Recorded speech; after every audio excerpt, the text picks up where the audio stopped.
Огромен е бројот на улици и тротоари во Тетово кои се полни со дупки, па граѓаните редовно се мачат движејќи се со возилата кои често знаат и да се оштетат поради тоа. Најтешко е при дождливо време кога се полни со вода, па речиси неизбежно е удирањето на возилата и кршењето на некои делови. Ова е улицата Љубо Божиновски пиш, една од оние кои се во полоша состојба, а интересно е сведоштвото на овдешните жители дека вака е со децении, односно од кога е изградена.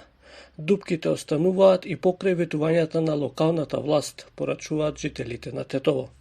Дупки полно има и треба да се прават све нови, да се прават улиците. Па треба да се работи, ама сега тие знаат, тие сега може да има друг бизнис.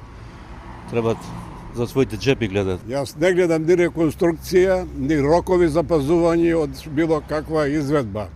Се е промашено, деца. Градоначалникот Билелка Сами лани во декември, кога се усвои буџетот, бомбастично најави дека со рекордниот износ од 50 милиони евра во општинската каса, дека Тетово ќе го направи помодерно. Од улици, училиште, јавен превоз до нови зелени површини и инвестиции во корист на граѓаните, стои уште неговата објава на социјалните мрежи. Но среде 2025 година руинираните улици се во иста состојба, а на прашањето зошто е тоа така, Касами вели дека треба да се менуваат ставки во буџетот за да почне да го реализира ветеното за офанзива со која ќе се асфалтираат оштетените улици.